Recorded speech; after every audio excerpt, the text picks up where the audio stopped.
Kəsin axşamı xeyir. Salamlayıram hər kəsi. Bugün Azərbaycan Mühasiblər Məktəbi olaraq növbəti vebinarımızı keçirdirik. Bu webinar mühasibat uçotunda maliyyə sahəsində ambar uçotu və ehtiyatların uçotu ilə bağlıdır. Ambar və ehtiyatların uçotu nə qədər sadə görünsə də, əslində burada bir sıra xırda çox vacib məqamlar var ki, sabah Ə, bu çotun düzgün aparılmaması həm bizim audit yoxlaması zamanı, həm vergi yoxlaması zamanı bizə bir sıra problemlər yarada bilir.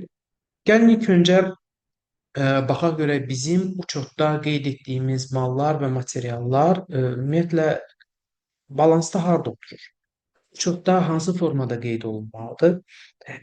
İlk öncə nəzər salmaq istəyirəm bizim ə, bu webinarda öyrənəcəyimiz hissəyə. Webinarda biz mal materialların uçotuna baxacağıq. Həm alışı, satışı və silinməsi ilə bağlı əməliyyatlara.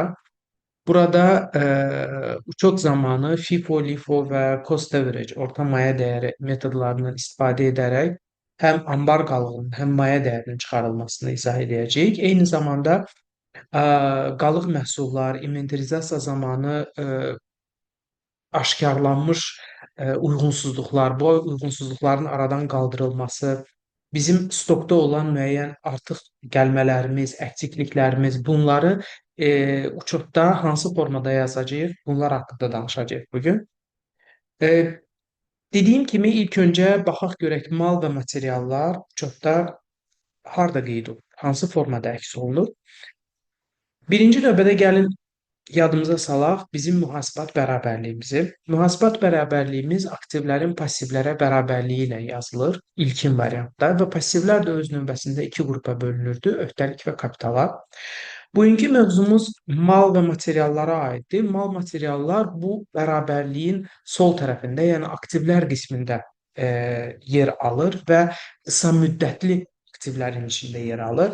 Növbəti vebinarlarımızda biz uzunmüddətli aktivlər haqqında da çox geniş bir mövzumuz olacaq. Hal-hazırki vebinarımız sırf qısa müddətli aktivlərin içərisində mal və materiallara həsr olunur.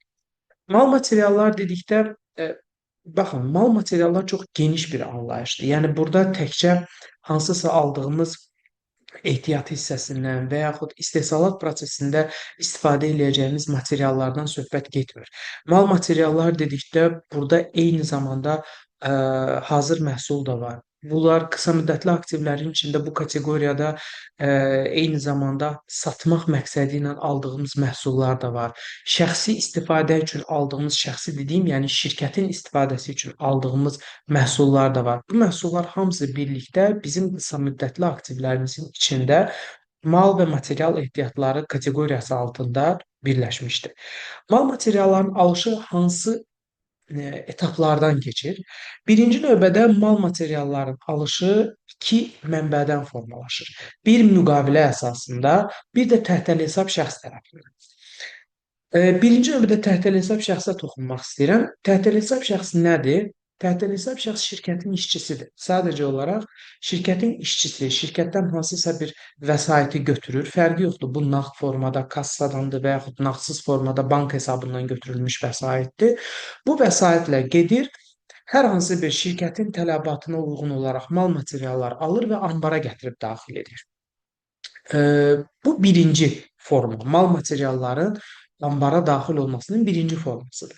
İkinci forması və ən sadə forması da onu da deyim. İkinci forması isə müqavilə əsasında alınmış mal materiallardır.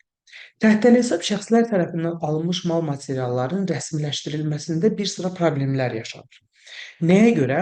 Çünki təhtəl hesab şəxslər adətən nağd pul vəsaiti verməklə mal materialı alırlar. Dövlət isə nağd pulun hərəkətinə nəzarəti rahat şəkildə edə bilmir. Buna görə də təhtəl hesab şəxs tərəfindən alınmış mal materiallara ödənilmiş vəsaitin sabah xərcə silinməsində problemlər yaranır. Yəni burada bir limit qoyulub ki, mənfəət zərər bəyannaməsi təqdim olunanda baxılır. Əgər sənin gəlirin və yaxud xərcin hansı çoxdursa, onun 2% həcmində sən təhtəl hesab şəxs tərəfindən aldığın təhtəl hesab şəxs yolu ilə əli ilə daha doğrusu aldığın mal materialların üçün ödədiyin pulu xərcə silə bilərsən. Dediyim kimi, ya gəlirin, ya xərcin 2%. Baxır hansı daha çoxdur. Yəni əgər mənim gəlirim bu il 8 milyon, xərcim 6 milyondursa, deməli 8 milyonun 2% həcmində mən aldığım mal materialları, təhdil hesab yolu ilə aldığım mal materialları xərcə silə bilərəm. Qalan hissəsini xərc kimi tanımağa ixtiyarım yoxdur. Bu baxımdan şirkətlər adətən aldıqları əsasən aldıqları mal materialları müqavilə yolu ilə alırlar. Bəs müqavilə prosesi necə başlayır? Müqavilə ilk öncə başlayır sifarişdən.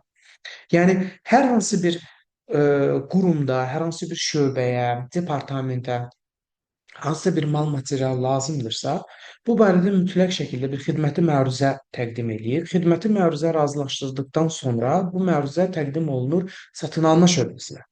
Satınalma şöbəsi tender keçirilir və əlbəttə tender özü böyük bir mövzudur. Tenderin keçirilməsi, onun qaydaları, şərtləri, əsasən də dövlət satın almaları çox mürəkkəb və çoxşaxəli bir sahədir. Bu daha çox satın almanın bir predmetidir. Mühasibatlığa o qədər aidiyyəti yox olmadığı üçün biz ona çox toxunmayacağıq. Sadəcə olaraq bir termin olaraq nəzərə alın ki, tender keçirilir. Tender nədir? Qısa şəkildə desək, tender elan olunur portal üzərindən və bazarda bizim almaq istədiyimiz mal materialı satan yüzlərlə şirkət var.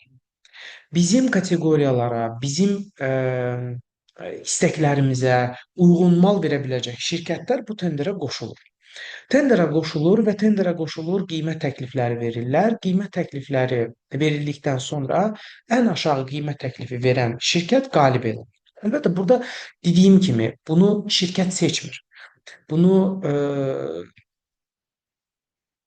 tender komitəsi seçmir şirkətin daxilində. Bu, anti-inhisar komitəsi tərəfindən təsdiqlənmiş bir belə deyək, təchizatçı olur. Çünki burada bir sıra kateqoriyalar. Bu kateqoriyalara aiddir. Bu şirkətin minimum 3 və yaxud 4 başqa bir şirkətlə oxşar bir təcrübəsi olsun. Məsələn, mən hansısa bir şirkətdən kalkulyator alıramsa, mən orada şərt qoyuram ki, minimum 3 dənə şirkətlə belə bir kalkulyator alış-satış müqaviləsi olmalıdır və bu müqavilə başa çatır. Müqavilənin şərtləri yerinə yetirilməlidir və ödəniş olunmalıdır. Bundan əlavə professional komanda olmalıdır. Yəni mənə kalkulyator düzəldib satan işçi hansısa bir məsələn coğrafiyanı bitirmiş bir şəxs olmalı deyil ki, ən azından bir mühəndis təhsili olan bir insan olmalıdır. Yəni bir sıra kateqoriyalar var orada. Dediyim kimi çox geniş bir mövzudur satın almalar. Tender keçirildi. Tender keçirildikdən sonra qalib elan olundu və biz ən aşağı qiymət təklifi verən şirkətlə müqavilə bağladıq. Müqavilə bağlandıqdan sonra biz invoice göndəririk. Invoice əsasında bizim malımız, materialımız göndərilir bizim şirkətə. Burada başqa bir proses başlayır. Mal materialların alışı zamanı iştirak edən tərəflər biri alıcıdır, digəri isə satıcıdır. Satıcı malları göndərir alıcıya. Alıcının ambardarı bu malları təhvil təslim aktı əsasında qəbul edir. Təhvil təslim aktında yalnızca qeyd olunur məhsulların adı, məhsulun çeşidi və sayı. Yəni ambardara bu məhsulun qiyməti maraqlı deyil. Ambardar bu məhsulun qiymətinin düz və yaxud səhv olması haqqında heç bir fikir yürüdə bilməz, təsdiqləyə bilməz. Sadəcə olaraq ambardar malın sifarişə uyğun olub-olmadığını yoxlayır. Yəni baxır ki, hə, 10 ədəd HP markalı kompüter bizə göndərilib, filan-filan belə deyək, kateqoriyalara uyğun olaraq bu kompüterləri mən qəbul eləyirəm. Qəbul elədikdən sonra həmin təhvil təslim aktının bir nüsxəsini təqdim eləyir öz mühasibinə. Yəni məhsulu alan ambardar təhvil təslim aktını imzaladıqdan sonra bir nüsxəsini verir malı gətirən sürücüyə, bir nüsxəsi qalır özündə. Ambarda təhvil təslim aktını təqdim eləyir öz mühasibinə, sürücü isə təhvil təslim aktını təqdim eləyir öz mühasibinə. Sootvetственно, Sürücünün mühasibi, yəni malı bizə təqdim eləyən şirkət, satıcı şirkət, təchizatçı şirkət həmin təhvil təslim aktı əsasında bizə elektron qaymə təqdim edir. Və biz də öz növbəmizdə, yəni alıcı şirkət həmin mədaxil qəbzə əsasında və sistem üzərindən, yəni portal üzərindən, vergi portalı üzərindən bizə təqdim olunmuş elektron qaymə əsasında ə, həmin mal materialların qiymətini yoxlayır ki, elektron qaymədə, okey, 5 ədəd kompüter gəlib, HP markalı düzdür, hər şey qaydasındadır. Bəs qiymətini elektron qaymə və müqavilə ilə tutuşdurur. Elektron qaymə təchizatçı tərəfindən təqdim olunub və bizim də əlimizdə müqavilə var. Harada ki, biz həmin aldığımız məhsul üzrə bir qiymət təklifi almışıq şirkətdən. Həmin qiymət təklifinə uyğun olub olmadığını yoxladıqdan sonra biz həmin elektron qayməni təsdiqləyirik. Əgər sayı, qiyməti və yaxud çeşidi bizə uyğun deyilsə, biz həmin elektron qayməni düzəlişə qaytara bilərik. Əlbəttə ki, təyinatında yazmaqla ki, hansı səbəbdən biz bu elektron qayməni geri qaytarırıq. Okay? Elektron qaymə oldu. Elektron qaymə təsdiqləndiyi andan bizim artıq həmin şirkət qarşısında bir öhdəliyimiz formalaşır. Çünki biz malı aldıq, fiziki olaraq mal bizə gəldi. Elektron qaymə ilə də biz bu malı həqiqətən təhvil aldığımızı təsdiqləyirik. Və bizim artıq öhdəliyimiz formalaşır. Sootvetlə müqavilə əsasında bizim o şirkətə olan borcumuzu biz ödəyirik. Müqavilə şərtinə uyğun olaraq. Yəni müqavilə şərtinə uyğun olaraq ola bilər. Elektron qaymə təqdim elədikdən sonra 10 gün sonra, 30 gün sonra, 5 gün sonra, 1 ay sonra, yəni müxtəlif şərtlər ola bilər. Okay? Bu ölkə daxilində alınan mallardan söhbət gedir. Yəni ölkə hüdudları daxilində alınan mallardan söhbət gedir ki, burada təhvil təslim aktı və elektron qaymı olur. İkinci növ alış xaricdən alışdır. Buna biz idxal deyəcəyik. İdxal olunmuş malların rəsmiləşdirilməsi isə yük gömrük bəyannaməsi əsasında həyata keçirilir. Yük gömrük bəyannaməsi bizim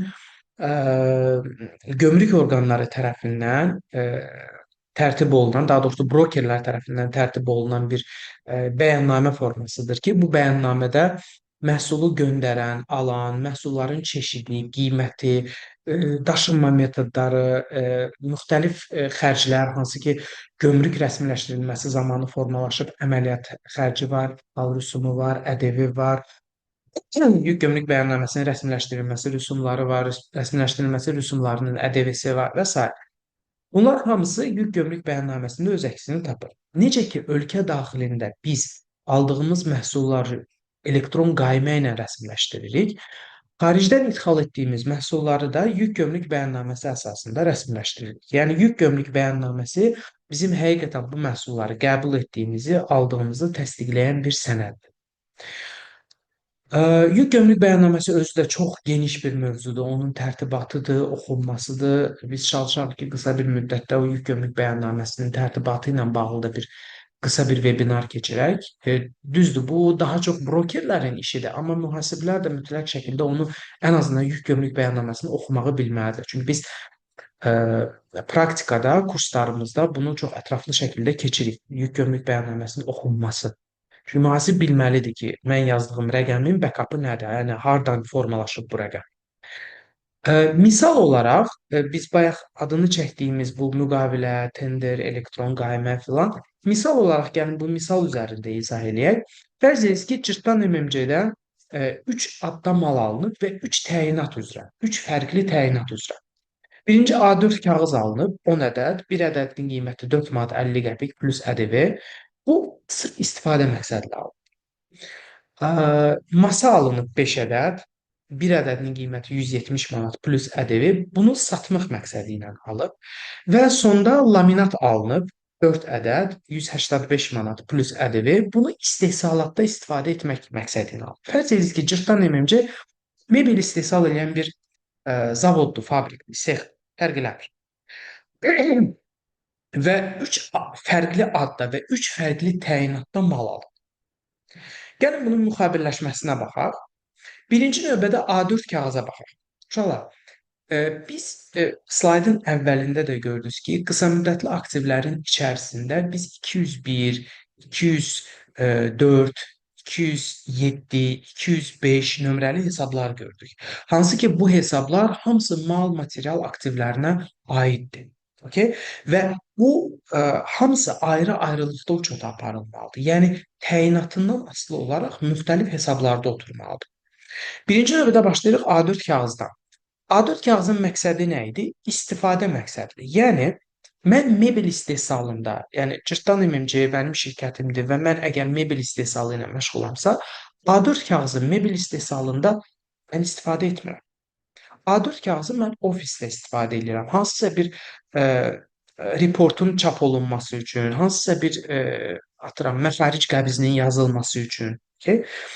Niyə sırf məxaric deyirəm? Çünki mədaxil qəbzləri ciddi hesab blanklarıdır. O sırf lisenziyası olan xüsusi mətbəələr tərəfindən verilir. Məxaric orderləri isə proizvolnidir. Rahat şəkildə sən A4-də də onu print out eləyib sistemdən çıxarda bilərsən və təqdim eləyərsən. Bu normal bir sənəddir, rəsmi sənəddir. Üstünə möhür vurdun, imza çəkdin, oldu rəsmi sənəd. Okay? A4 kağız istifadə məqsədli alınıb. İstifadə məqsədli alınıbsa bunun çota aparılır 207 nömrəli hesabda. 207 nömrəli hesab sair aktivlərdir, digər aktivlərdir. Adını necə istəsiniz qoya bilərsiniz və yaxud da az qiymətlilər deyə bilərsiniz buna. Fərq eləmir. 207 nömrəli hesabda debitində yazırıq 45 manat. 45 manat hardan formalaşır? 4 manat 50 qəpiyi 10 ədəd kağızın 10 ədəd kağızı 4 manat 50 qəpik qiymətə vuranda 45 manat edir. 531-in kreditinə yazırıq. 531-in krediti nədir? Mənim təchizatçı qarşısında öhdəliyim formalaşdı. Yəni öhdəlik hesabı pasiv hesabdır. Kreditdə artır, debitdə azalır. Mal material bütün mal materiallar fərqi yoxdur. Az qiymətlidir, satış məqsədlidir, istehsalatdır, heç bir fərqi yoxdur. Hamısı qısa müddətli aktivdir. Debitdə artır, kreditdə azalır. Bizim də hal-hazırda A4 kağızımızın say olaraq artdığına görə biz bunu 207 nömrəli hesabın debitinə yazdıq. Çünki aktiv hesabdır, debit də artır. 531-in kreditinə yazdıq. Çünki bu 45 manat mənim öhdəliyimi artırdı. Biz də dedik ki, öhdəlik pasiv hesabdır, passivlər kreditdə artır. Okay? 531-in kreditində artırdıq öhdəliyimizi. Burada plus ƏDV məsələsi var. Plus ƏDV nədir? Yəni mən 45 manatlıq malın üzərində bir ƏDV də ödəməliyəm təchizatçı şirkətə. 45 manatın ƏDV-si, yəni 18% eləyir 4 manat, 8 manat 10 qəpik. Bu 8 manat 10 qəpiyi mən kimə ödəyəcəm? Yenə kreditora. Yenə kredit 531 yazıram, 8 manat 10 qəpik yazıram kreditor borcun üzərinə. Debitdə isə yazıram 241. 241 nədir? 241 hesabı əvəzləşdiriləcək ƏDV-dir. Yəni mən özümə bunu bir sayğac kimi düşünün. Mən özümə 241-də bir rezerv yaradıram, bir məbləğ atıram ora 8 manat 10 qəpik və yadımda saxlayıram ki, mən nə vaxtsa niyə nə vaxtsa deyirəm? Çünki əvəzləşməni dərhal eləmək olmur. Əvəzləşmənin şərtləri var, 3 şərti var. Həmən şərtlər yerinə yetirildikdən sonra mən artıq o pulu dövlətdən geri alacağam. Yəni ƏDV-ni əvəzləşdirəcəm. Buna deyəcəyik ƏDV-nin əvəzləşməsi. Okay? 531 241 müxabirləşməsi hələ ƏDV-nin əvəzləşməsi demək deyil. Sadəcə olaraq mən özümdə bir rezerv yaratdım ki, mən 8 manat 10 qəpiyi nə vaxtsa dövlətdən geri alacağam. Nə vaxt alacağam hələ bilmirəm. O 3 şərt yerinə yetiriləndən sonra mən artıq onu özümdə ayrıca bir müxabirləşmə ilə qeyd eləyəcəm ki, bəli, mənim dövlətdən alacağım 8 manat 10 qəpik var. Bilirsiniz nəyə bənzər uşaqlar ƏDV-nin əvəzləşməsi? Məsələn, marketə girirsiniz, hansısa bir məhsul alırsınız. Aldığınız məhsulun üzərinə çek verirlər. O çekdə QR-ı vurursunuz, ƏDV-nin müəyyən bir hissəsini geri alırsınız. Düzdürmü? Bu ƏDV-nin əvəzləşməsidir. Siz neynədiniz? Siz ödədiniz marketə, dövlət o ƏDV-nin bir hissəsini sizə geri qaytardı. Biz fərd olaraq bizə bir hissəsini geri qaytarır, amma şirkətlər daxilində bu ƏDV 100% həcmdə qayıdır. Məsələn, mən gedib bu kağızı dükandan alsaydım, mənə 8 manat 10 qəpik qaytarmayacaqdı dövlət. 8 manat 10 qəpiyin əgər nağdsız şəkildə bank terminal vasitəsilə ödəmişəmsə, 8 manat 10 qəpiyin 17.5%-ni mənə qaytaracaqdı. Amma Cırtdan MMC bunu nağdsız formada elədiyinə görə və Cırtdan MMC bir şirkət olduğuna görə, qurum olduğuna görə 8 manat 10 qəpik tam şəkildə dövlətdən geri alacaq. Dediyim kimi, nə vaxtsa. Çox uzaqlaşmayaq məsələdən. 207 nömrəli hesabın debitinə qeyd elədik. Bizim əsas fokus olmalı hissəmiz budur. İkinci məhsulumuz nə idi? Masa almışdıq. 5 ədəd masa almışdıq. Bunun təyinatı isə satmaq məqsədli idi. Satmaq məqsədli aldığımız məhsulları 205 nömrəli hesabda uçotuna aparırıq. Bunlara deyəcəyik mallar. Var mal, var material. Material istehsalatda istifadə olunur. Ehtiyat hissəsidir. Mal isə hazır vəziyyətdə alırsan və satırsan, üzərində heç bir dəyişiklik eləmirsən. Yəni masanı mən olduğu kimi alıb satırımsa, bu artıq mənim malımdır. Yox, mən masanı alıb, üstünü boyayıb, üzərinə bir naxış çəkəcəmsə, masa mənim materialım olacaq. Okay? Yəni mühasibatlıqda bir fiks yoxdur da ki, bu sırf maldır, digəri isə sırf materialdır. Özünüz gördüyünüz kimi bir məhsul mal da ola bilər, material da ola bilər. Baxır təyinatına və necə istifadə olunacağına. Burada da birinci ilə müxabirləşmək demək olar ki, eynidir. Yəni kreditor əvəzləşmə baxımından demək olar ki, eynidir. Sadəcə olaraq burada biz 170 manatı 205 nömrəli hesabın debitinə yazdıq. Baxın uşaqlar, bir dənə məqama diqqət yetirin. Bizdə məhsulun maya dəyəri 207, 205, 201 nömrəli hesabın qalığı ilə ölçülür. Yəni mən A4 kağıza baxmayaraq ki, 45 manat, üzərində 8 manat 10 qəpik vermişəm, mən A4 kağızının maya dəyərini 45 manat kimi götürürəm. Niyə? Çünki 8 manat 10 qəpik mən ödəsəm belə, sabah mənə onu dövlət geri qaytaracaq. Yəni bu mənim xərcim kimi tanınmayacaq. Eyni şey də masaya aid. Mən 170 manat, daha doğrusu 850 manat, yəni 170 manat vurulsun 5, 850 manat verib masanı almışam. Bu mənim masalara ödədiyim vəsaitdir və masamın maya dəyəridir. Aldığım malın maya dəyəridir. Okay? Və aldığım malın maya dəyərinin üzərinə ƏDV-sini 30 durmuram. Çünki mən o 153 manat ƏDV-ni 850-nin 18%, 153 manat ƏDV-ni mən dövlətdən sabah geri alacaq. Dediyim o 3 şərt yerinə yetirildikdən sonra. Və nəhayət üçüncü, sonuncu məhsul bizim laminat idi. 4 ədəd laminat almışdıq 185 manatdan. Bu laminatı isə sırf istehsalat məqsədli almışdıq. Yəni mən bu laminatı doğrayacağam, formasını dəyişəcəm, əyəcəm, nə bilim, rəngləyəcəm, müxtəlif formalara salacağam və bundan hər hansı bir hazır məhsul alacağam. Okay? Hazır məhsul bizim istehsalatdan çıxmış məhsulumuz. Buna deyəcəyik hazır məhsul və 204 nömrəli hesabda uçota aparılır. Laminat isə alınanda material kimi, xam material kimi alınır və 201 nömrəli hesabda uçota aparılır. Burada da müxabirləşmə tam şəkildə eynidir. Sadəcə olaraq debit 201 fərqlidir. Yəni debit 201 yazmaqla biz mal materialların maya dəyərini, ilkin maya dəyərini formalaşdırmış oluruq. Okay? Maya dəyəri əslində çox geniş anlayışdır. Bizim maya dəyəri ilə bağlı bir vebinarımız olub. Yəqin gələcəkdə yenə eləyəcəyik maya dəyəri ilə bağlı. Yəni maya dəyəri təkcə materialdan formalaşmır. Maya dəyərinə təsir edən çox geniş amillər var. Maya dəyərinə təsir edən çox çaşdırıcı məqamlar var ki, bəzən mühasiblər çaşırlar ki, bu həqiqətən maya dəyərinə daxil olmalıdır, yoxsa yox. Bu əmək haqqıdır, icarədir, kommunal xərclərdir. Yəni bəzi hallarda bunlar tam şəkildə maya dəyərində daxil olur. Yəni onun belə deyək də xüsusi kateqoriyaları var, xüsusi yanaşmaları var ki, analiz olunmalıdır. Ümumiyyətlə mühasibatlıq sahəsi düzdür, belə bir anlayış var ki, mühasibatlıq boz bir məfhumdur, yəni standart bir şeydir. Əslində heç də elə deyil. Mühasibatlıqda standart yanaşma demək olar ki, yoxdur. Çünki fərqli şeylər çoxdur, geniş anlamda, çox geniş şeylər var burada. Yanaşmalar fərqlidir. Bizdə Azərbaycanda həm maliyyə uçotumuz var, həm vergi uçotumuz var. Burada yanaşmalar tam fərqlidir. Yəni audit bir tərəfdən baxır sənin uçotuna, vergi tamam başqa yönündə baxır sənin uçotuna. Ona görə biraz ikili uçot aparmağı bizim Azərbaycanda mühasibatlığı daha maraqlı eləyir. Mühasibatlıq sahəsini daha maraqlı eləyir. Qayıdaq bizim bu birinci hissədə biz bu malları aldıq. İkinci hissədə isə bu malları silirik. Yəni mal materiallarının alışı ilə tanış olduq. Alışı zamanı müqavilləşmələr necə formalaşır, onunla tanış olduq. Baxın uşaqlar, bir dənə şeyimi diqqət yetirin. Burada alışdan söhbət gedir. Ha, deyə bilərsiniz ki, bəs bunun ödənişi necə oldu? Mühasibatlıqda belə bir şey var. Alış heç də ödəniş eləndi demək deyil. Sən nisiyə də ala bilərsən.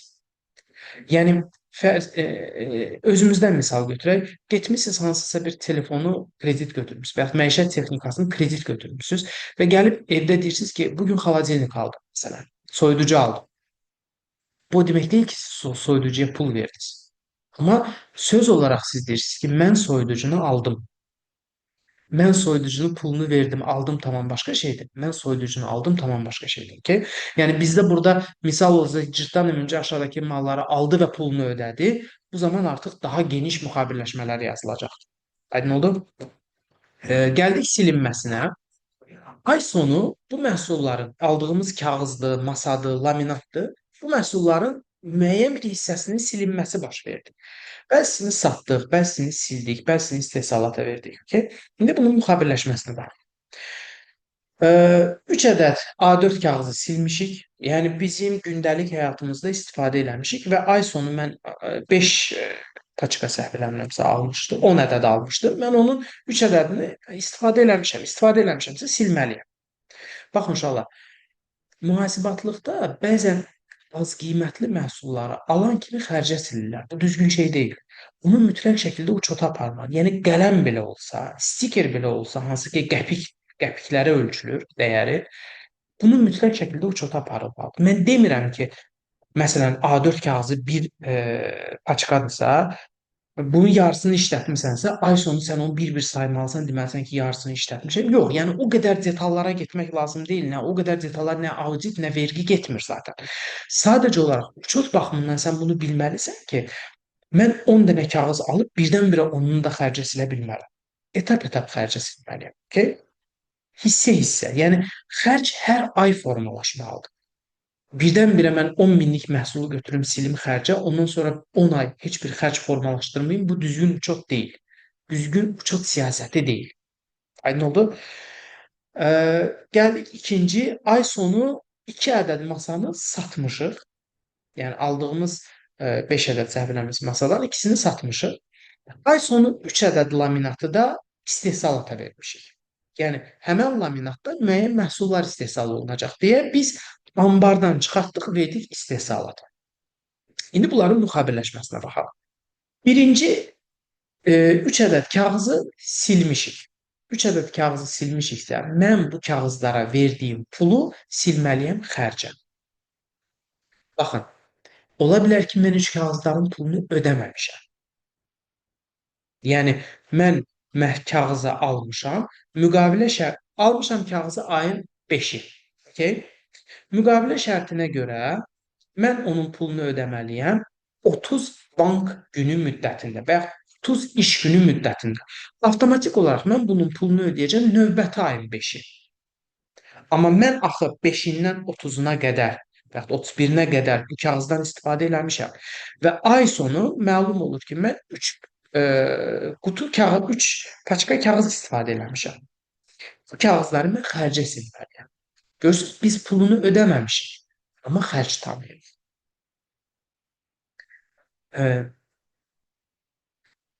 Mən kağızları xərc kimi siləndə ay sonunda mənim xərcim formalaşır. Yəni xərc heç də pulun ödənilməsi demək deyil. Ola bilər ki, sən 1 qəpik də ödəməmisən, amma ayın sonunda sənin 1 milyon xərcin var. Amma pul ödəməmisən ha. Sadəcə olaraq 1 milyon xərcin var.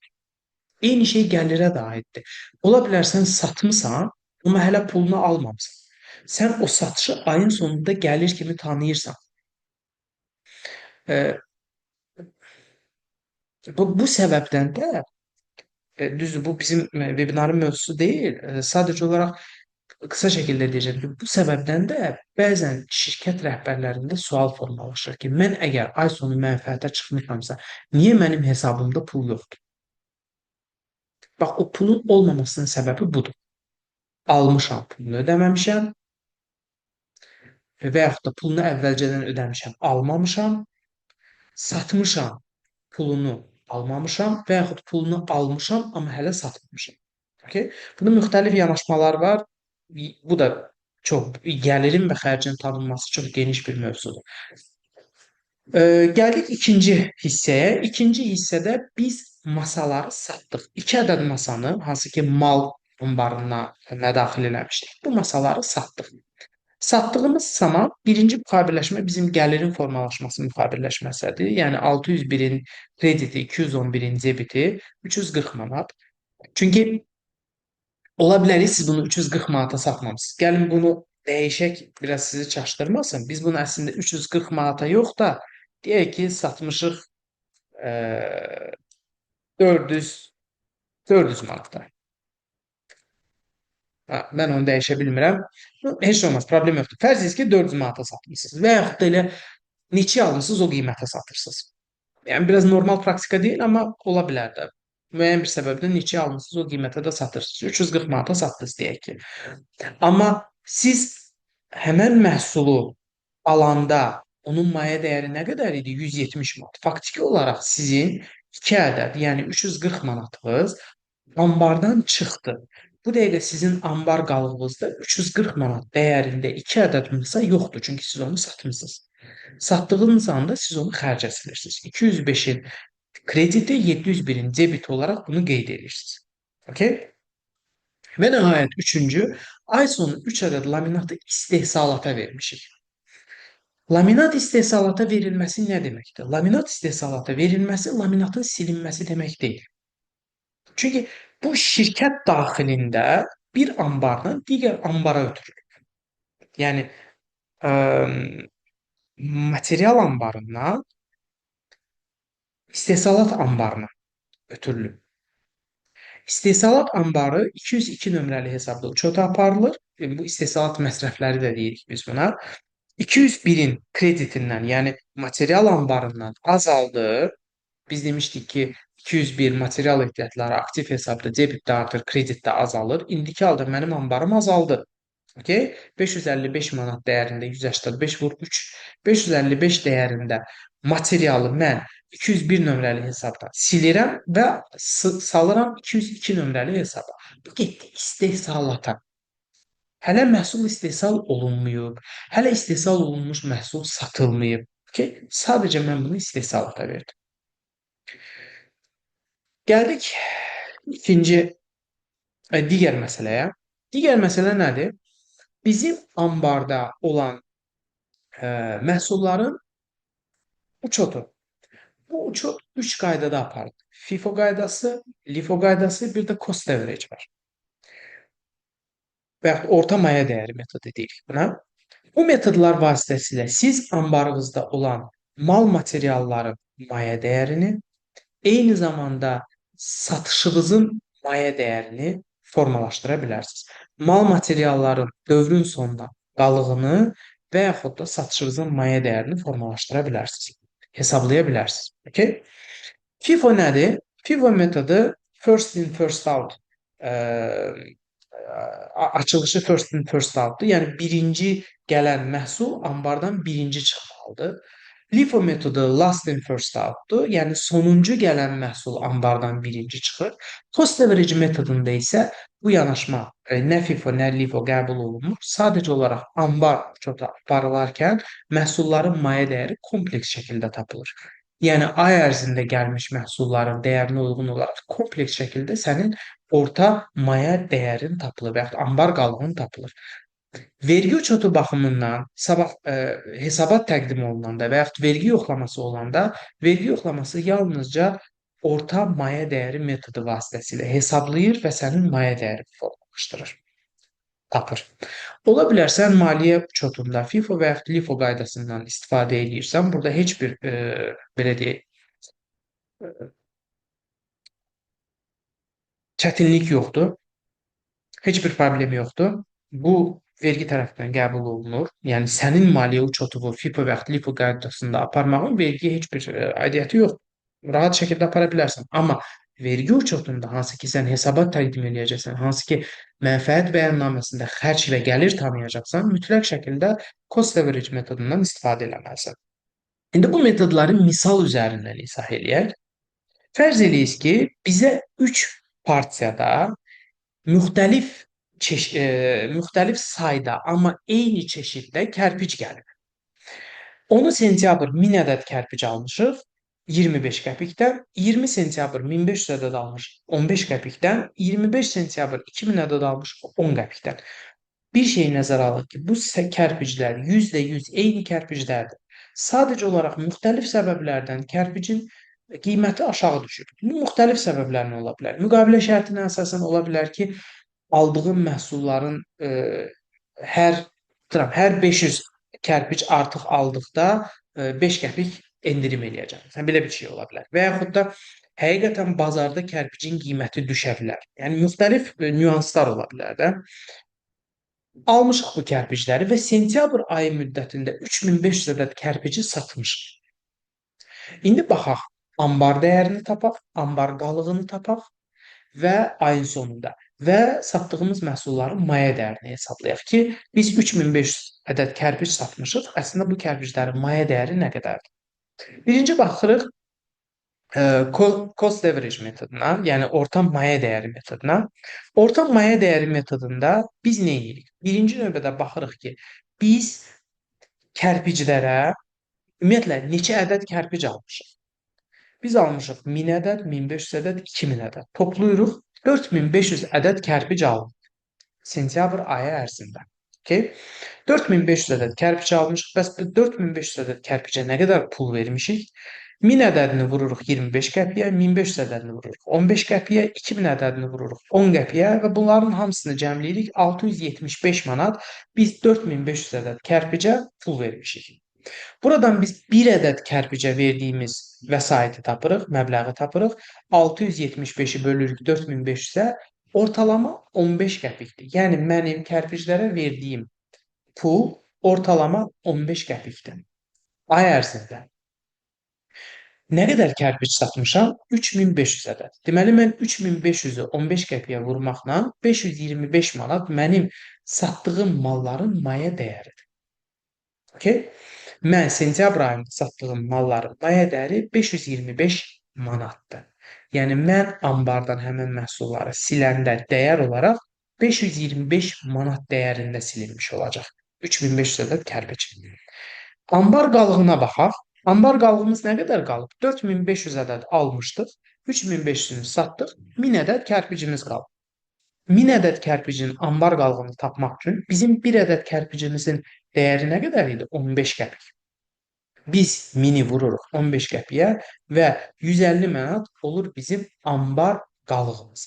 Ambarda olan 1000 ədəd kərpicin dəyəri 150 manat olaraq qalmışdır. Okay?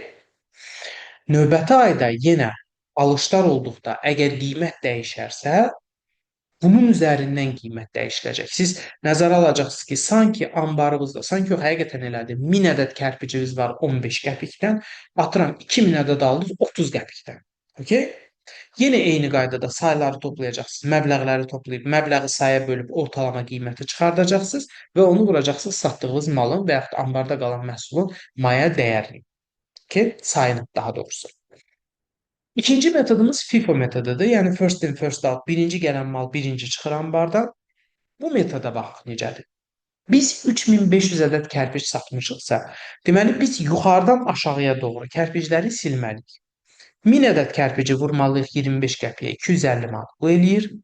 1500 ədəd kərpici vurmalıyıq 15 qəpiyə 225 manat bu eləyir. 2500 ədəd kərpic getdi. Qaldı nə qədər? 1000 ədəd kərpic əksiyimiz. Yəni 3500 dənə satmışdıq. 2500-ünü sildik, qaldı 1000 ədəd. Həmən 1000-i də silirik 25 sentyabrda sonuncu aldığımız partiyadan. 1000-i vururuq 10 qəpiyə, 100 manat da bu eləyir. Hamısı birlikdə elədi 575 manat.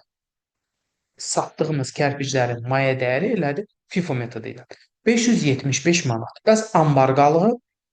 Ambarımda hansı partiyadan aldığım məhsullar qalıb? Axırıncı 25 sentyabrda aldığım partiyadan. Orada 1000 ədəd qalıb, düzdürmü?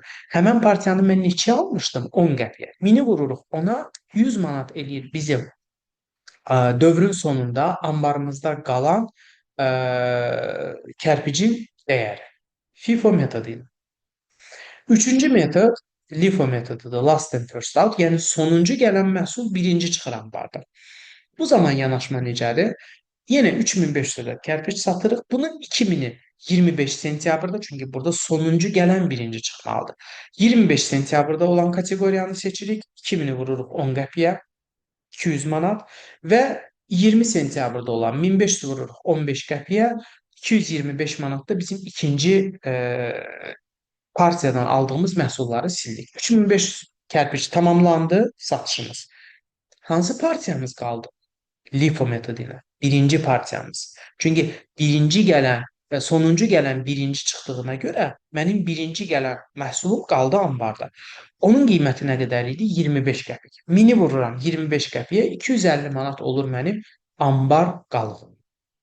Fərqi yoxdur. Hansı metodla işləyirsiz, işləyin. Orta çəkili dəyərdir, FIFO-dur, LIFO-dur. Burada sadəcə olaraq maya dəyəri xərciniz və anbar qalığınız dəyişir. Yəni vergi niyə buna qarışır? Çünki FIFO metodu ilə eləsəz siz xərcinizi çox göstərəcəksiniz. LIFO metodu ilə eləsə xərcinizi az göstərəcəksiniz. Vergi də daha operativ, daha obyektiv yol tutaraq maya dəyəri metodunu seçir ki, ortasını götür. Yəni nə çox, nə az olmasın, orta vəziyyətdə mənə xərc tapır. 525 manat. Anbar qalığı da sənin aktivlərinin dəyəridir. Real aktivlərinin dəyəri. Hansı metoddan istifadə eləməyindən asılı olmayaraq sona qalıqlar eyni olmalıdır. Yəni hər iki metodla maya dəyəri və anbar qalığının cəmi eyni olur. Aydın oldu?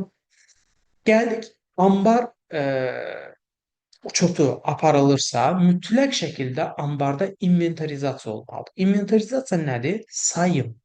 Anbarın sayılması. Anbarın sayılmasının müxtəlif məqsədləri ola bilər. Anbarın sayılması, yəni inventarizasiya dedikdə təkcə gedim mən anbara, hə, baxın bu telefon yerindədir, yerində deyil, deyil. Eyni zamanda mən bu telefonun işləv olub-olmadığına baxmalıyam.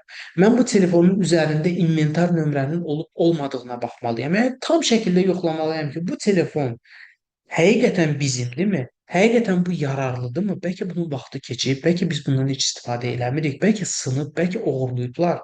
Okay? İnventarizasiyanın 3 forması var. Periodik, davamlı və seçmə üsulu ilə olan inventarizasiyadır.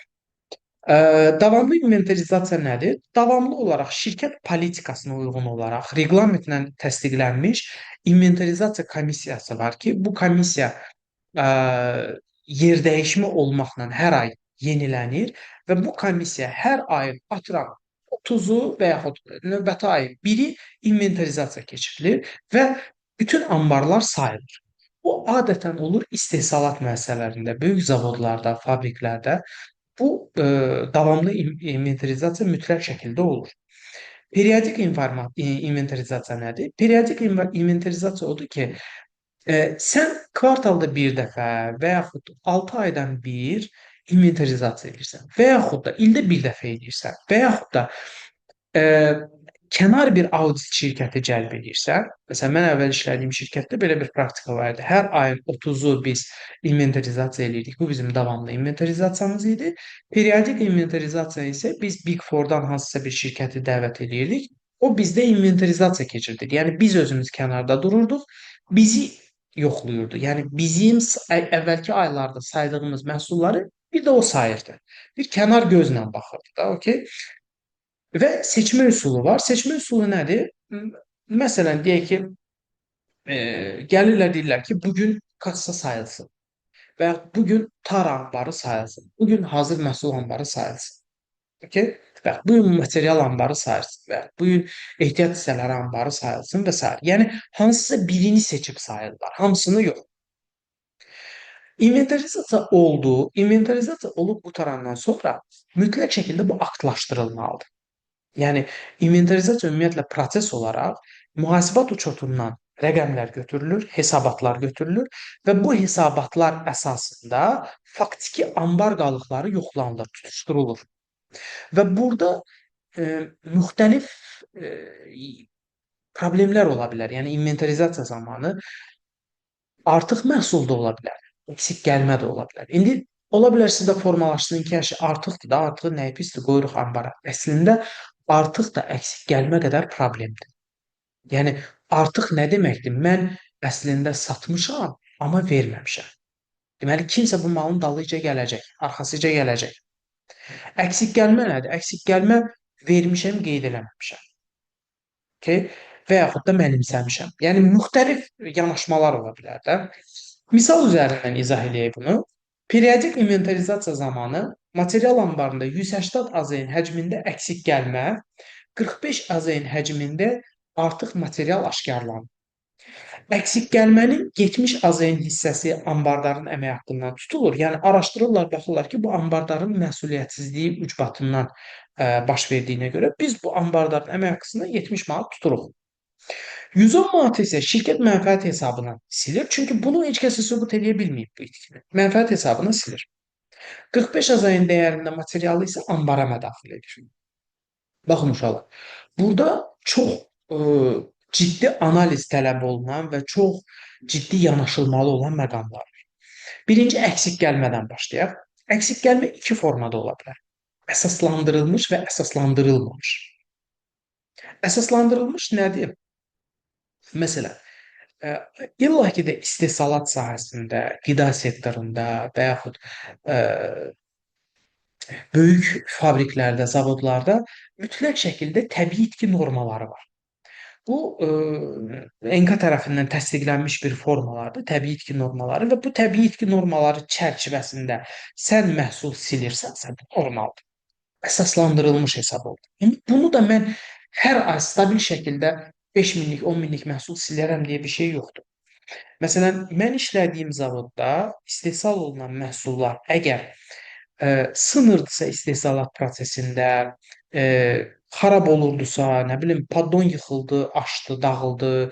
İndi o paddon yıxılıb aşmağı nə ilə əlaqəlidir? Bəlkə o avtokarı sürən düzgün sürməyib.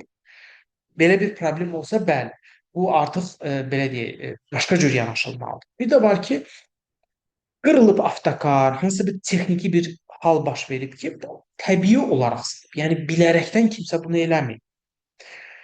Təbii itki normaları ə, formasında, fonunda əksik gəlmə varsa, bu normaldır və vergi cəhətdən heç bir öhdəlik yaratmır.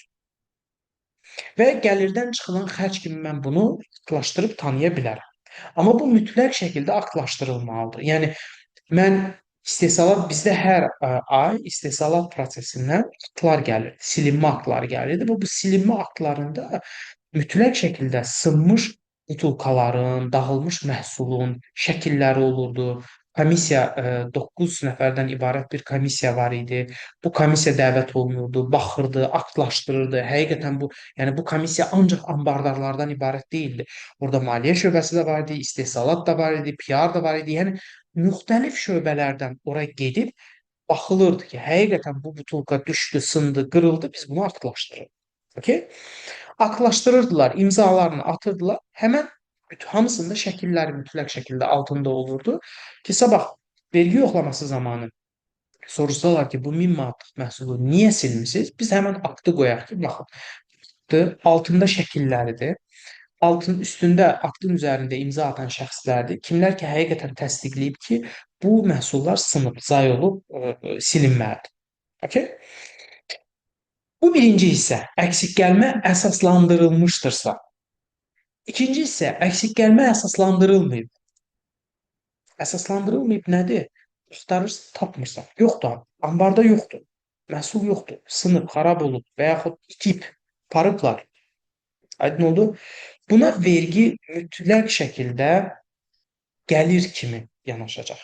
Yəni vergi buna necə yanaşır? Deyir, əgər bu sənin ambarında olsaydı, sən bunu satacaqdın. Satsaydın, gəlir əldə edəcəkdin. Həmən gəlirdən mənə mənfəət vergisi verəcəkdin. Və ona görə də vergi deyir ki, əgər əksik gəlmən varsa, əgər bunu əsaslandıra bilmirsənsə, mən bunu gəlir kimi tanıyıram. Çünki vergi müdürü necə görür? Əksik gəlmə var. İndi sən deyə bilərsən, itib. Yaxşı, mən də vergi olaraq deyirəm ki, yaxşı, mənə sübut elə ki, sən bunu kiməsə satmamısan. Yəni qanunsuz şəkildə satmamısan. Bu baxımdan vergi deyir ki, mən bunu gəlir kimi tanıyıram. Yəni heç birimizin başı ağrımasın, mən bunu gəlir kimi tanıyıram. Onu götürür, gəlir kimi tanıyır, ƏDV-sini də ödətdirir, mənfəət vergisini də ödətdirir və yeri gəlsə hətta məbləğ böyüksə cərimə də eləyə bilər. Okay? Artıq məhsulun formalaşması. Burada da iki yanaşma var. Əsaslı və əsaslandırılmamış artıq gəlmə.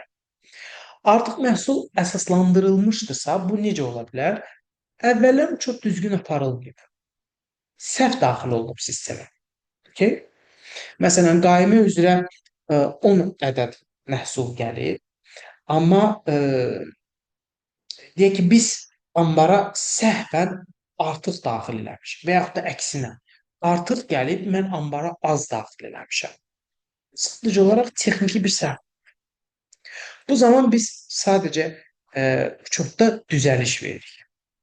Əvvəlki provodkaya reverse eləyirik, yeni provodka veririk, yeni müxabirləşmə veririk və yaxud da e, düzəliş veririk, belə deyək. Bu zaman heç bir vergi yükü yaranmır. Nə ƏDV, nə də mənfəət vergisi baxımından heç bir vergi yükü yaranmır. Okay? Əgər əsaslandırılmayıbsa, yəni ambarda artıq gələn mal əsaslandırılmayıbsa, bu zaman həmən məhsullar əlavə gəlir kimi sənə tanınır və həmən gəlirdən sən mənfəət və ƏDV ödəməli olursan. Müxabirləşməsinə baxaq. Bayaqki misalın açıqlamasını indi veririk. Biz dedik ki, 70 manatlıq məhsulu işçinin əmək haqqısından tutulur. Bu, işçiyə ödənilmiş avans kimi düşünün. Yəni, işçiyə ödənilmiş avansdır. Sanki mən işçiyə 70 manat avans vermişəm. Yəni, nə fərqi var? İşçi mənə çıxartdı, o pulu cibindən verdi və yaxud mən o işçiyə avans kimi ödədim. Eyni şeydir. 201 nömrəli hesabdan silirəm və işçinin əmək haqqından tutulmaqla 533-cü debitinə yazıb 70 manatı işçinin əmək haqqısından tuturam. Okay? İkinci hal, əksik gəlmə. Əsaslandırılmışdırsa, biz 201 nömrəli hesabdan 721-ə inzibati xərc kimi silirik. Əgər əsaslandırılmamış əksik gəlmədirsə, 201 nömrəli hesabdan 701-ə silirik satışın maya dəyəri kimi. Yəni, burada satışın maya dəyəri varsa, deməli, o birisi tərəfində də gəlir var. Yəni, həmən bu 110 manatlıq xam malın gəlir tərəfi də var. Satmışam, pulu gəlib. Mən oradan mənfəət vergisi ödəyəcəm və ƏDV ödəyəcəm. Üçüncü artıq gəlmə. Artıq gəlmə əgər əsaslandırılmışdırsa, yəni səhv uçot aparılıbsa, uçotda dəyişiklik olur. Burada heç nə dəyişmir. Əgər səhv uçot aparılmayıb, sadəcə əsaslandırılmır, əsaslandırmaq mümkün deyilsə artıq gəlməli, bu zaman gəlir kimi tanınır. Yəni, vergi buna belə baxır da, sənə havadan 45 manatlıq bir material gəlir. Sən sabah bu 45 manatlıq materialı satacaqsan, düzdürmü? Gəlirin formalaşacaq. O 45 manatı indidən səndə gəlir kimi tanıyır. Çünki niyə? Çünki sən o 45 manatlıq məhsulu pul verib alsaydın 45 manat ödəyəcək. Düzdürmü? İndi o 45 manatı ödəməmisənsə, deməli bu sənin gəlir. Bunu gəlir kimi sənə tanıtdırır.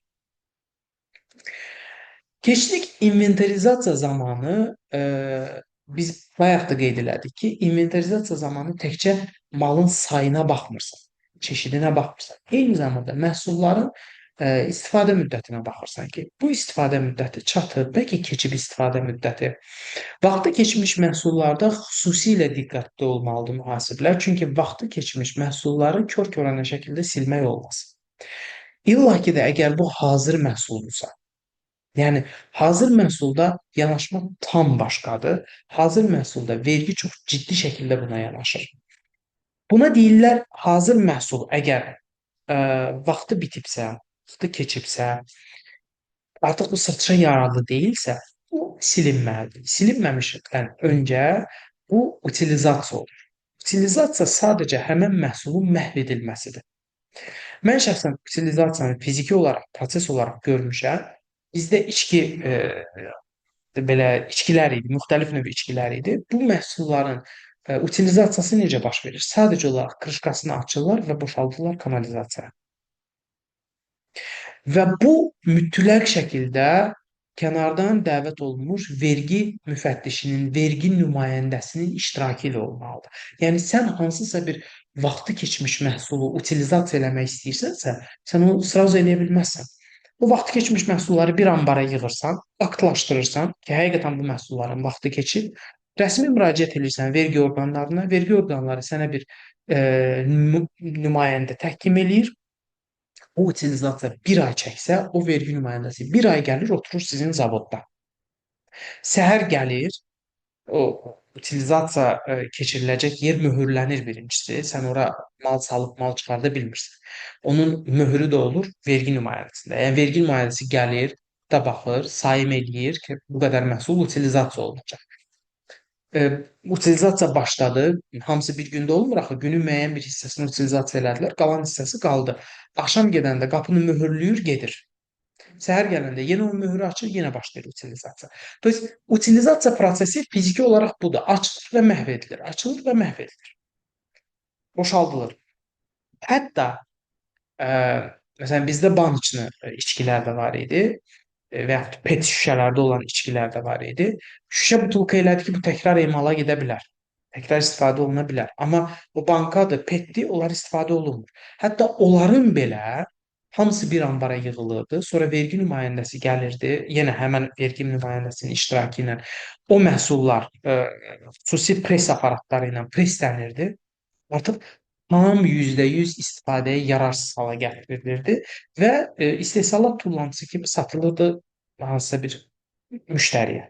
Hansı ki, o müştəri onu təkrar emal eləyib yeni pet şüşələr düzəldəcək və proformalar deyirlər də, ona düzəldəcək və verəcək bizə. Biz də ondan yenidən pet şüşələr düzəldib istehsalata verəcəyik. Okay? To есть hazır məhsulun silinməsi rahat bir proses deyil. Hazır məhsulun silinməsinə xüsusilə diqqətlə yanaşmaq lazımdır. Yəni mütləq şəkildə əgər hazır məhsul silirsənsə, baxın, əgər siz hazır məhsulu vergi nümayəndəsinin iştirakı olmadan silsəz, vergi yoxlaması zamanı stok çıxarılacaq, ambarın stoku çıxarılacaq və ambarda baxacaqlar ki, atıram 10 minlik məhsul yoxdur. Hardadır bu 10 minlik məhsul? Sən öz daxili və aktivi göstərəcəksən ki, bax, vaxtı keçmişdi, biz bunları sildik. Vergi nümayəndəsi bunu qəbul eləməyəcək. Vergi nümayəndəsi deyəcək ki, sən bunu satmısan. Mən bunu silmiş kimi görmürəm. Mən bunu satmış kimi görürəm. Sən bunu qara yollarla satmısan. Ona görə də həmən məhsulların dəyərini gəlirə cəlb eləyir, yəni onu satış kimi qəbul eləyir, sənə gəlir vergisi ödətdirir, həmən məhsulların ƏDV-sini də ödətdirir büdcəyə. Okay? Bu birinci hissə, ikinci hissədə sənin cərimən var. Mütləq şəkildə cərimən var, əgər vergi nümayəndəsinin iştirakı olmadan bu prosesi eləmisənsə. Birinci halda, əgər hazır məhsul yox, hansısa bir mal material silirsənsə, o sildiyin mal material aktlaşdırılır, söhbət xam maldan gedir. Aktlaşdırılır və həmən xam malın ƏDV-si ödənilir büdcəyə. Xam malın ƏDV-si ödənilir büdcəyə. Ha, satışdan söhbət getmir. Çünki vergi onu bilirsiz necə görür? Vergi deyir ki, qardaş, sən bu malı almışdın, materialı almışdın. Niyə? İstehsal eləmək üçün. İstehsal eləyəcəkdin, satacaqdın, dövlətə ƏDV öhdəliyin formalaşacaq. Düzdürmü? Amma sən indi nə edirsən? Materialı sadəcə olaraq silirsən. Mən o ƏDV-ni sənə niyə bağışlamalıyam ki? O ƏDV-ni qaytar mənə. Və o ƏDV-ni sən ödəyirsən büdcəyə. Okay? Mütləq şəkildə satdığın malın materialın ƏDV-sini ödəyirsən büdcəyə. Burada indi başqa bir yanaşma da var. Onu ƏDV əvəzləşməsi ilə də biz müqayisə eləyə bilərik. Sənə niyə büdcəyə ödətdirir? Çünki sən ödədiyin ƏDV-ni o qaytarıb başqa bir şirkətə ödəyəcək. O belə ƏDV əvəzləşməsi bir sikldır da. O da çox geniş bir mövzudur. O bir sikldır. Yəni bir şirkət ƏDV-ni ödəyir, malı satır, ƏDV-ni ödəyirlər şirkətə, şirkət ƏDV-ni ödəyir büdcəyə, büdcə qaytarır ikinciyə. Bu sıpoçka ilə gedir. ƏDV-ni ödəyən həmişə sonuncu istehlakçı olur. Yəni biz, əhali.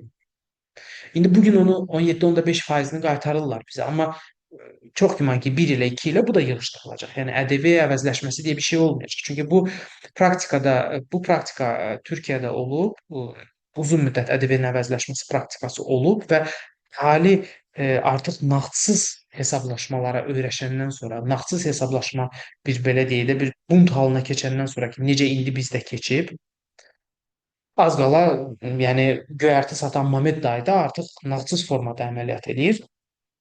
Bu olandan sonra artıq bu ƏDV-nin nağdlaşdırılması, ƏDV-nin geri qaytarılması məsələsi artıq gündəmdən itəcək və bu proses dayandırılacaq. Artıq ƏDV-ni 100% həcmdə, necə ki əvvəllər eləyirdik, biz ödəmiş olacağıq. Yəni dövlət bizə heç bir ƏDV qaytarmayacaq. Bəs bunun müxabirləşməsini necə yazırıq? Əgər biz ambarda, məsələn, ambarda 54 AZN, dəyəri 54 AZN olan zay material, mal və yaxud hazır məhsul ambardan silinir. Yəni 3 kateqoriyaya bölmüşük də. Fərz edin ki, zay məhsul material silinir, dəyəri 54 manatdır. Mal silinir, onun da dəyəri 54 manatdır. Hazır məhsul silinir, onun da dəyəri 54 manatdır. Əgər biz ambardan 54 manatlıq zay məhsul siliriksə, yəni vaxtı keçmiş bir məhsul siliriksə, mən nə edirəm? Onu birinci aktlaşdırıram. 201-in krediti 721-in debiti yazmaqla inzibati xərcə silirəm.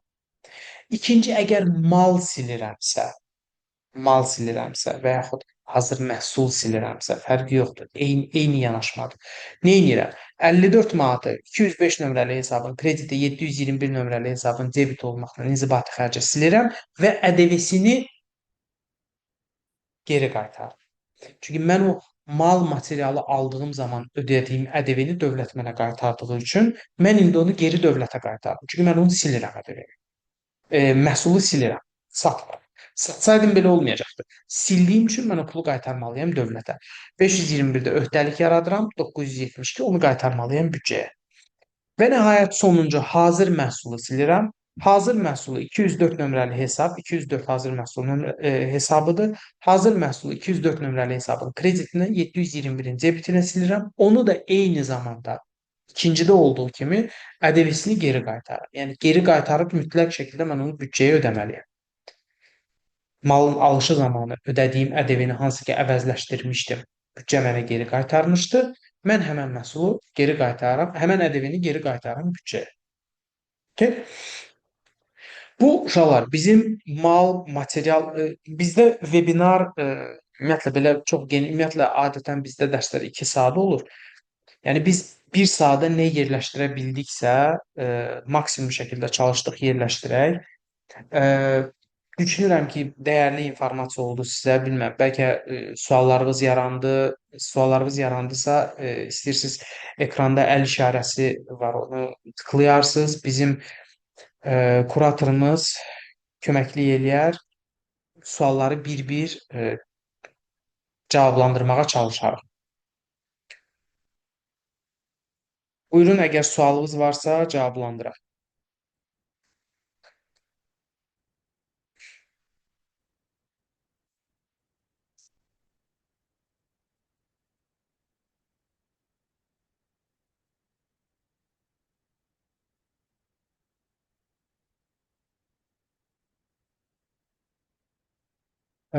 Okey. Günel xanım, səhv eləmirəmsə, əgər sual yoxdursa, əgər hər şey aydındırsa tələbələrə, sual yoxdursa 2 variant var da. Ya hər şey aydındır, ya da heç nə başa düşülmədi. Ümid eləyirəm birincidir, hər şey aydındır. Yenə də sualınız varsa verə bilərsiniz.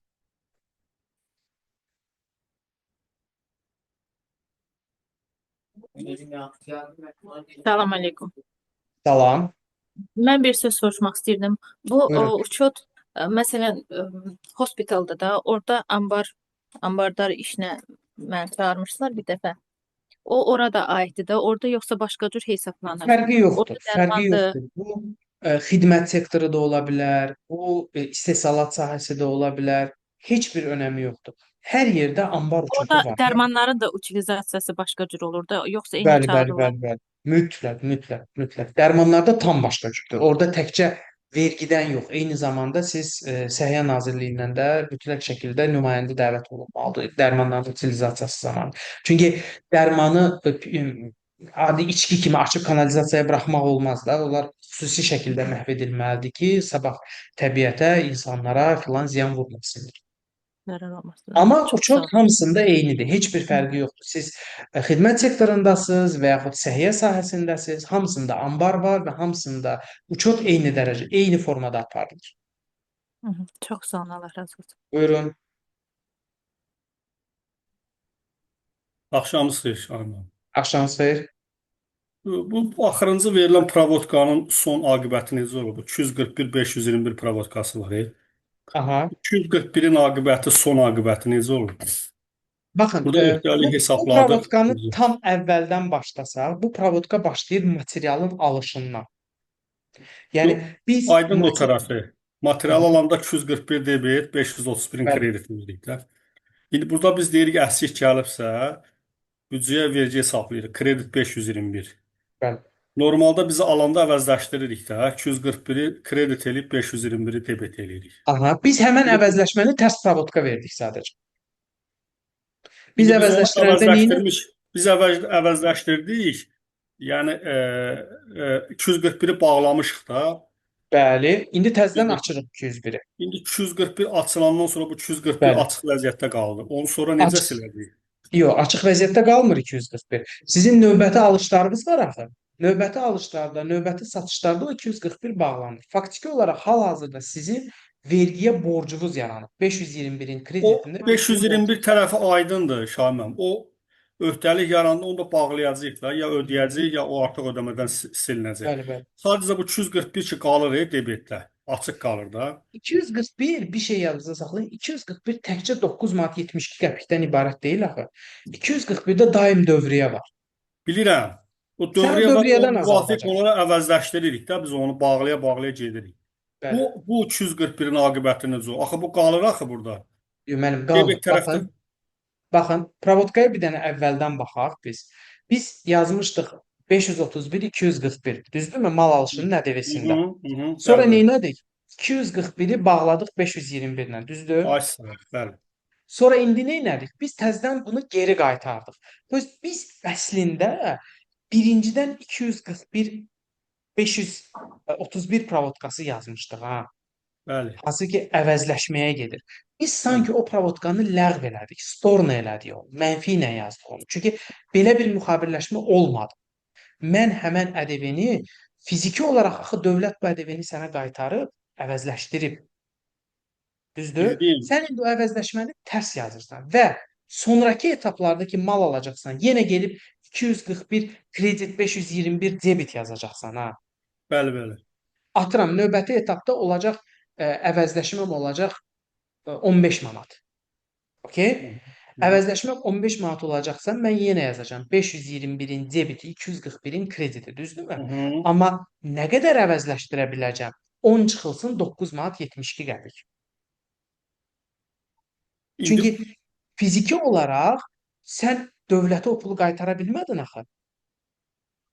sonrakı əvəzləşmələri azaldırsan da Sonrakı yəni. əvəzləşmədə sən onu mütləq şəkildə azaldırsın. Çünki ƏDV əvəzləşməsi nədir? Fiziki olaraq nə sən dövlətə, nə dövlət sənə pul vermir. Bu sadəcə olaraq ƏDV-lər yer dəyişir. Bəli, sən büdcədə olan borcunu ödəyirsən. ƏDV depozit hesabından, bank hesabından, harda pulun varsa fərqi yoxdur. Amma dövlət axı sənə bu pulu qaytara bilmir. Sən elədiyin əvəzləşməni səndən hansısa bir formada dövlət geri götürməlidir də. Çünki axı əvəzləşdirib sənə o pulu qaytarmışdı. Bildim. Növbəti alışlarda mütləq şəkildə o 241-i azaldırsan sən. Aydın, aydın. Okay? Çox sağ ol. Buyurun. Növbəti var sualınız? Axşamınız xeyir. Təşəkkür Şahınız edirəm xeyir. ilk növbədə bu dərs üçün. Mən sizə Buyurun. belə bir sual vermək istəyirəm. Demək ki, mən ambar çıxardanda bir satışdan çıxardıram ambarı, bir də FIFO-dan çıxardıram. Yəni FIFO-dan çıxartmaq ortalama belə ortalama deyil də. Yəni belə deyim ki, düzgün variantdır yoxsa deyil? Başa Məsələn, direkt düşmədim. mənə ambarda Satışdan ambar çıxardıram, o termini başa düşmədim. Baxın necə, elə bil ki, proqramda iki versiya var. Biri yazılır ki, satışdan çıxart, bir də yazılır ki, FIFO formasında çıxart. Yəni Satışdan ikisini çıxart bəlkə cost average ilə götürür, orta maya dəyəri ilə. yəqin ki, mən də elə başa düşdüm. Çünki indiyə FIFO qədər onu metodu dərk ilə də eləmirdim yəqin sözün maliyyə axırı. uçotu üçün götürür. Bəli, bəli. Auditorlar adətən FIFO metodu ilə gedirlər də. Bizim bu audit reportlarımız filan çoxsu FIFO metodu ilə gedir. Amma Yəni dediyim kimi, bu sizin öz seçiminizdir. Siz vəbşi deyə bilərsiniz ki, mən standart hamısını cost average ilə gedirəm. Orta maya dəyəri ilə gedirəm. Mən iki metoddan istifadə eləmirəm, birindən istifadə edirəm. Bu sırf sizin seçiminiz. Və yəni mən məsləhət ikisini də yönləndirilir. çıxardıb verə bilərəm də müdiriyyət istədikdə. Onun heç bir problemi yoxdur. Müdiriyyətə yaxşı olar ki, FIFO-nu verəsiniz. Çünki Hə, müdiriyyət onu ola bilər audit reportla müqayisə eləsin. Audit reportda da çox güman ki, FIFO-dur. Yenə sizin audit reporta baxmaq lazımdır ki, onlar hansı metoddan istifadə edib ambar qalığını və maya dəyərini çıxardıblar. aha, təşəkkür edirəm. Çox sağ olun. Buyurun.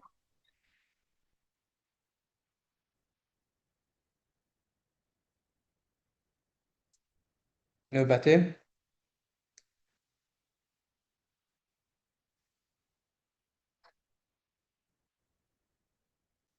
Okey. Sual yoxdursa, uşaqlar yekunlaşdıraq. Çox sağ olun qoşulduğunuz üçün, qulaq asdığınız üçün. Düşünürəm ki, dəyərli informasiya oldu sizə də. Hamınıza uğurlar. Azərbaycan Mühasiblər Məktəbi olaraq biz həmişə çalışırıq ki, yetişdirdiyimiz mühasiblər bizim məktəbin adına layiq mühasiblər olsunlar. Nə isə bir sualınız yaranarsa, nə isə bir kursla bağlı və yaxud webinarla bağlı hansısa bir sualınız yaranarsa, mütləq şəkildə müraciət edə bilərsiniz. Bizim kuratorlar yönləndirəcəklər. Nə köməklik lazımdırsa olunacaq. Uğurlar hamınıza. Çox sağ olun diqqətiniz üçün. Minnətdaram.